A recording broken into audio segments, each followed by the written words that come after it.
And that's a wrap. Let's dive into some tips for LinkedIn. We have some tips from a marketing perspective and a recruiter's perspective. First off, from a marketing perspective, I say the organic reach on LinkedIn is amazing. You cannot pass that up. It's unlike any other platform. Some people are saying it's like the old school Facebook, but the organic reach is like this. Let's say McKinsey likes a page from, I don't know, Washington State or something, and she likes it, she interacted with it, and all the things. I don't follow that page, but it comes up on my feed because I'm connected with McKinsey.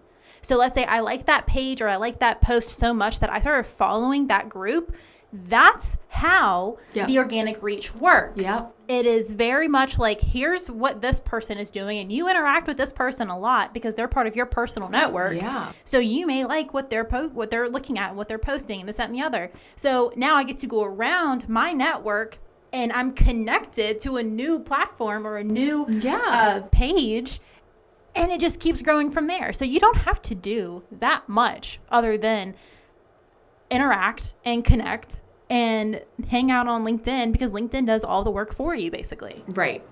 Yeah, 100%. I think, that's a great way for organic outreach to happen, is to be active on LinkedIn. I would say my first tip from a recruitment perspective would be, have a clear photo of yourself, have a clear headshot, make sure that it's not too far away, that you're not just rocking the gray avatar or anything like that. We're done with that. Make sure that you have a good headshot of yourself. That just shows people that you really care about your profile and really care about your career search. You can have your mom, dad, grandpa, wife, sister, brother, whoever, take a picture of you with your iPhone or whatever phone you have, up against a background, up against a clear, a door, a wall, anything. You can have someone take a headshot of you, just so, I know who I'm speaking with, or, other recruiters or companies when they're interviewing you. So they know, this is putting a face to the name. We do live in a very virtual world right now. So knowing who we're talking to on the phone and having that visual perspective really helps. That's number one. Number two, put your open to work setting on if you are an active job seeker. There are two ways that you can do this. There is a subtle way that you can do this, and there is a bam bam in your face kind of way. You can put your open to work setting on within your profile. If you are, and I recommend, if you have a job and you don't necessarily, you're kind of like lukewarm on leaving, right? Like you're in the market, but you don't want your job necessarily know that you're in the market. You can put your open to work setting on, and it's very subtle. So people like myself, like recruiters and other companies, can see, oh, Sherry is open to work. I'm going to reach out to her. She's more likely to get back to me because she put that setting on her profile. I'm not open to work right now, guys. Sorry. No, I'm using her as an example. Yes, she's not open to work. Another way is they have these banners that can go around your profile, green banners, open to work, that you can put on your own profile. And that is a wham bam in your face way to say, please reach out to me. I am a job seeker. I am in need of a new role. I recommend this for people that have recently been laid off, are fresh in the job market, don't have a position at all, that sort of thing. I highly recommend that. That just gives you so much more visibility from a recruitment perspective. And it's not like how Facebook is, where Facebook only wants you to do it because it's trending and it shows where you support. Yeah. This is because LinkedIn makes note of it and will tell recruiters, hey, they have not only that they're open to work in their profile, but they also have it on their picture. Yeah. So recruiters on their back end, they can see that differently. Yeah. So it's not just a trending thing because Joe Schmo's doing it. No, it's not a trending thing. It's more, it's an algorithm thing, right? So when I go and search for candidates, I have the ability to filter out people that are open to work and who are not. Yeah. So if you put that as your, if you put your open to work status on, you are way more visible to recruiters and to companies than you would be if you didn't have it on. So add your skills. There's a skills section in your profile where you can put, say you're a help desk technician and you want to put that you have experience with Active Directory, group policy, if you're a network engineer and you've got routers and switches experience, you've got a CCNA, you've got a CCNP, whatever the case is, you can put all of that in the skills section. So when you're looking for a job or you want to make yourself searchable, I can type in CCNA and your profile shows up because you have a CCNA. Or if you are in marketing, you can put that you have experience with, digital creation, photography, Google Analytics, whatever, I know. I hate Google Analytics. I think I'm the only marketer who says that. Yeah, sorry. You honestly probably are. Google Analytics or whatever you use, right? You can put that in your skill section. That makes you more easily visible. You can get people, your colleagues, your friends, your coworkers to endorse you on your skills, which elevates your profile a whole lot. So that's something. How do you get people to endorse you on that? 'Cause I think that's you something. Can ask them. Just straight up ask. Yeah, you can ask them. You can request that they endorse you. There's also a recommendation section within LinkedIn where people who have worked with you in some kind of capacity can go in and write you recommendations. I always ask if my candidates had a good experience with me, if they would go and write me a recommendation on LinkedIn. So other people who, are interested in GRSI would like to, read a little bit more about how the process went for them. That's really huge for me in order to kind of get some visibility out there and show people that I'm not just a monkey robot calling you like, please take this job. Like, I'm not into that at all. I'm more into the relationship side of things. So I love when people get to see that just through a platform. Yeah, right. Well, there you go. Go endorse a friend. Yeah, go endorse your friends. Go write them a recommendation, So just a small way that you can help them out. Mackenzie is a great podcast host. Send. You can write me a recommendation. I'll gladly accept it. You can request recommendations like through Messenger, through LinkedIn. It's very, very cool. My second tip. This is because the next one is just really long. So this one's really short. Just bear with me. The more you interact on LinkedIn, the more LinkedIn will like you. And that's for most platforms, but LinkedIn in particular. Yeah. That's why they're typically sending you a push notification saying, do you want to connect with your latest connection? Like, do you want to message your latest connection? They want you on their platform just like every other platform. But I will say this from a business perspective and even from a job perspective, LinkedIn is going to help you and work for you compared to the other platforms. It's like opposite. So LinkedIn wants you to come on there, wants you to comment, even if it's just like, wow, exclamation point. Like, you can do absolutely as little of interacting with people and friends to as much as you want. I mean, you can be annoying for all I care on LinkedIn. LinkedIn will love you either way. But even with the messaging, like personally message people, LinkedIn really looks for that too. That's something that I was like, ooh, now we're stalking. But maybe some tips to reach out to a person when it comes to messaging is like ask them, hey, how long have you been doing XYZ? Or are you going to this next networking event? Like simple questions like that may feel awkward to you, but it feels genuine for the person who's receiving it. I have to cold reach out to people every single day. Right. I am constantly reaching out to people that I have never talked to before, that I do not know. Right. And I have to try and show them that, hey, I am a genuine person. I'm not trying to like reach out to you with any kind of hidden agenda. I'm here to help you help me. Yeah. Like right. it's a two-way street, right? And you know, I just had a connection with this woman. She is actually a recruiter around town for Lynchburg City schools, and she connected with me, and she was like, hey, Mackenzie, I see where we have like we're in a similar career field. I would just like to connect, to have you a part of my network. Yeah. And exactly. And I was like, oh my gosh, great. Like, I'm so happy to connect with you. Yeah. And so she reached out and was like, would you like to get lunch sometime? So we may end up, getting lunch or something like that. And having that organic outreach is huge, I think. It depends, I will be honest, there are some career fields that need to utilize LinkedIn more than others. There are some careers that you have that LinkedIn you think just isn't for you. It's not going to help you. It's not going to hurt you, but it's also not going to help you. I would say, okay, like that's fair. As a job seeker, LinkedIn should be your number one. Yeah, I agree. Should be your number one.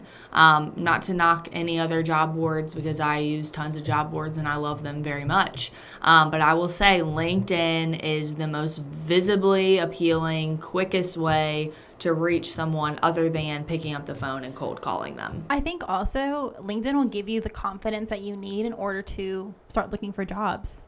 Because then once you understand, it's kind of like marketing. Like once you understand your like ideal client, you know how to talk to them through your marketing efforts.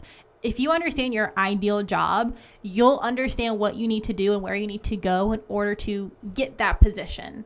Yeah. I mean, I was on TikTok the other night and somebody reached out on one of my videos and was saying, hey, you need like a live painter for your wedding. I'm about to get married, heads up. But they're like, you need a live painter. Pick me. And I was like, the fact that she said pick me, I'm like, yeah. Hey, I messaged her. Like, this is not LinkedIn. It's on TikTok, to be fair. But from that spur of a comment, she was like, oh my gosh, I did not think that you were actually going to respond. And she was kind of caught off guard. So now I'm thinking, like, if she had a LinkedIn, if she had a portfolio, if she had things, like, she would have been like, hey, here's my information. Add me on LinkedIn. Like, that's another connection point that could have easily taken off. But at the end of the day, regardless of where you go to recruit yourself or really put yourself out there, always have your LinkedIn ready.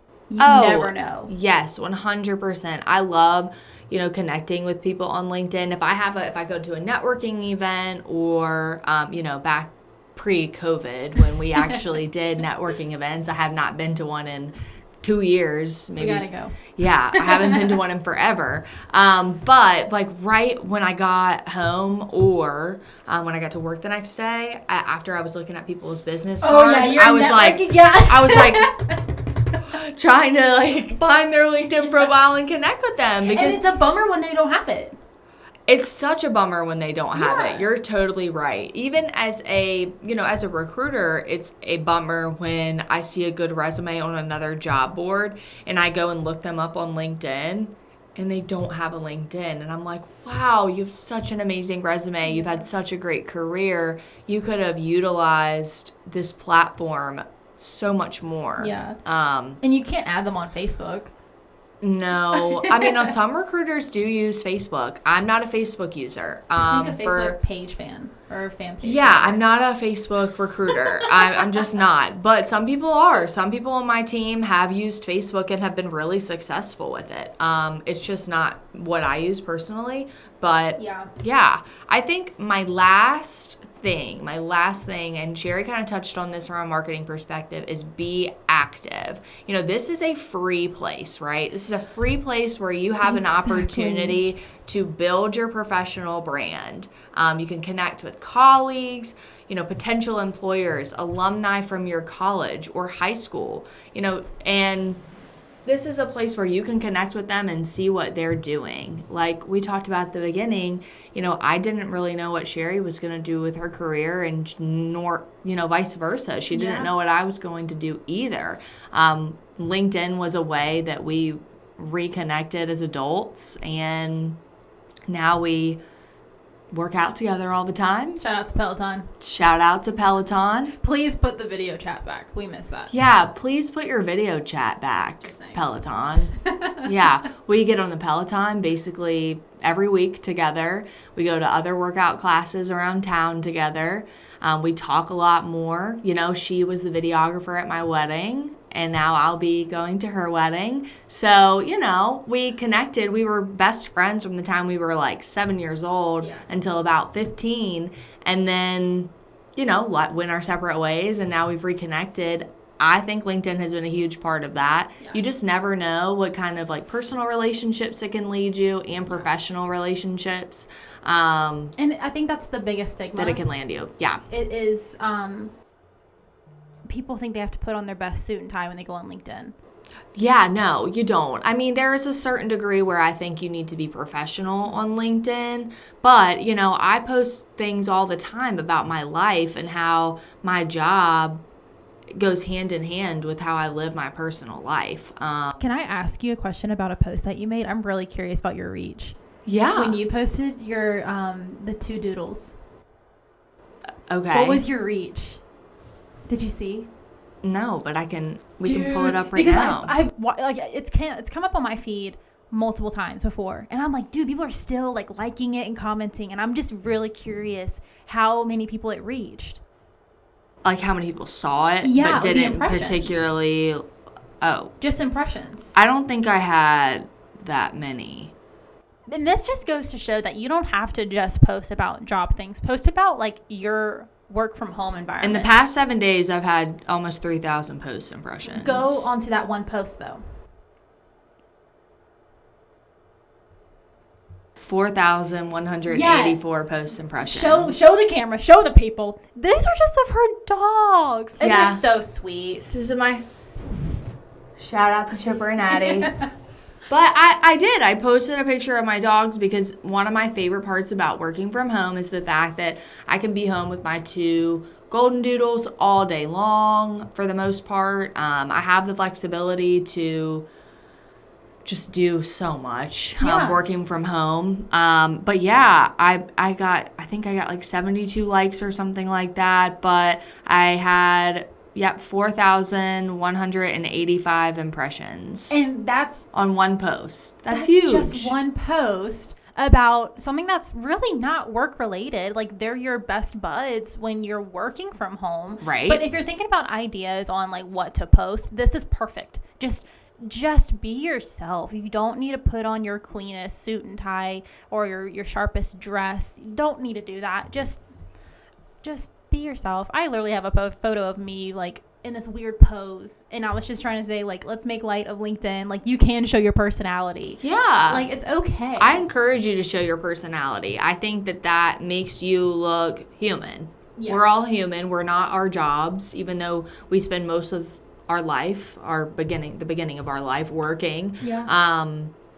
We are more than our jobs. I love to see that. I love making connections. You know, I've made connections with people who like the same sports teams as me and have put stuff on LinkedIn that are, you know, Braves fans or whatever. I love to, and that's a natural, organic way for me as a recruiter to start talking to you. Yeah. To say like, I saw on your LinkedIn profile where you love the Atlanta Braves, so do I. Yeah. Shout out to them winning the World Series last year. You know, just organic ways to talk about things. Yeah. Or we went to the same college, or we were in the same sorority, or the same club. Yeah. Finding commonalities and showing who you are in your profile is huge.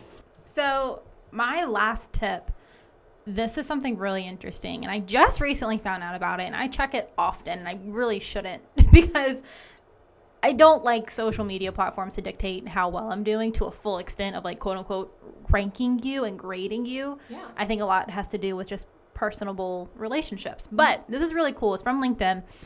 It's called SSI. That stands for Social Selling Index. Mm-hmm. Do you know what this is? Mm-hmm. Okay, cool. I just recently found out about it. So if you go over to your LinkedIn sales solution, you have to, you have different tiers that you can purchase. But I think if you just have the basic tier, you should be able to access this instantly.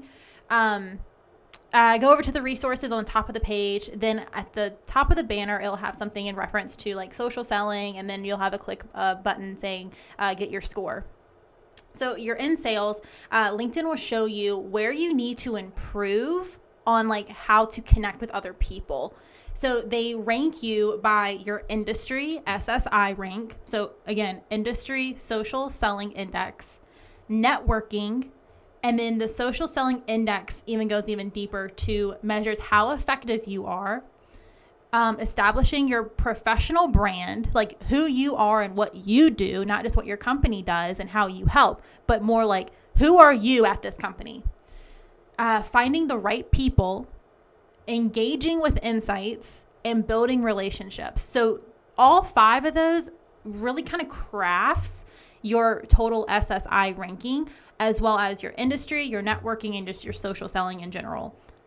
I thought that was so interesting. Oh, yeah. It is interesting. It's definitely interesting from a marketing perspective. Yeah. Just to see how engaging the content is that you bring forth. Yeah. I think that's very interesting. Even just now, I had no idea about the impressions thing. I just learned something from Sherry. I check that all the time. I have never checked that before, but and that was really neat. Like how many times it's been seen. Yeah. But from the SSI perspective, if you're in sales and you feel as though the economy is making an impact on your selling, check yourself. Like as long as you show value and you're checking these boxes, you'll be fine. I truly believe that. Yeah, absolutely. I do too. Everybody's going to say, oh, we're in a recession, where inflation is through the roof. Like we can't put out money right now. If you show enough value and you really care, they'll put out the money. Guarantee it. 100%. I mean, you don't see real estate agents hurting right now. Right. You don't see real estate agents, negotiating their fees. People are still buying all the TikTok items. They're still having People are going to buy what they want and what they need. Agreed. So I thought that was really interesting. And give yourself a break. Don't check it every day. I had to stop. I think I checked it like 3 times within one day. And I'm like, no, that's not how it works. But, you can check back. If you're in selling, I would probably recommend once a month. And that's if you're really making a conscious effort. If you're truly going out there and you're making content and you're connecting with people, then I would say once a month. If you don't have the time, I'll say once a quarter. Yeah. But make a conscious effort to bring value into the world. Yeah, definitely a good way to check yourself for salespeople. Check yourself. Check yourself. To sell yourself. Ooh. Check yourself to sell yourself. Maybe I should trademark that. No, I'm not. I don't got time for that. Yeah, that's a heck of a process. So that concludes. That's my list. Is that your list? Yeah, I mean, my biggest advice would be active. If you're a job seeker, even if you're not, if you're just trying to grow your professional network, LinkedIn is, like I said, a very free place. You have the freedom to make it your own. But those are just some tips and tricks to enhance your profile. Ta-da! Now get out there and do your thing. Now get out there and update your profile and send me a request. I'd love to connect with you. And leave a recommendation. And leave me a recommendation. Just like, comment, subscribe to the podcast. We're just going to have all the call to actions for you. Yeah. Like I said, the more active you are, the more noticeable you are. So I'm going to have you look away. So I need to do your what's it called? Speed round, whatever. Okay. Not looking. I have a few, but I don't think they're going to be enough. All right. So to conclude this episode, I think it'll be fun to do a speed round. Okay. And you still can't look over here. You could just look at me. So for the next 30 seconds, I'm going to hit you with a couple of questions. And you just tell me which one resonates with you more. You ready? Oh, wait. My flashlight. Yeah, I'm ready. 3, 2, 1. Mountains or the beach? Beach. Oh, gosh, that was fast. Texting or talking? Talking. Favorite day of the week? Friday. Last song you downloaded or listened to? Deja Vu by Olivia Rodrigo. Man, favorite holiday? Christmas. Fill in the blank. Taylor Swift is? Amazing. At what age did you or do you want to retire? Now. I'm just kidding. 55. Ariel or Jasmine? Jasmine. That's it. That's it. Boom. Welcome to the speed round. That was fun. That was stressful because I had to kind of read through. I want to do another one. That was so fun. Well, if you come back again. Actually, I'm definitely going to have you come back again. We'll do another one. I have so much to talk about, I guess. So, Not really. If you learned something from this podcast, for real, like, you know, share this with somebody. Go on LinkedIn and share this podcast if you learned something from this podcast. And say that you learned something from this podcast. Did I say that right? Go on LinkedIn. Yeah. Go on LinkedIn, share this podcast with a friend, a colleague, or anything, and let us know what you learned and what you're going to implement. Yeah, that would be great. And rate the podcast, please. I'm not asking for much. I am, actually. Oh, boy. So that's everything. Thank you for coming in and giving us tips and tricks on LinkedIn. I learned a lot. I'm going to go through my summary and update that. And yeah, you can look at other individuals that are in similar career fields as you to see what they put as theirs. That's kind of what I did. I pulled a bunch of different ideas together and kind of made it my own. Yeah. So, but thank you so much for having me. This has been so much fun. Yay! This has been so much fun. So much fun to connect and talk about something that I'm passionate about, which is ultimately, finding people fulfilling careers. And check out GRSI career page if you're in IT.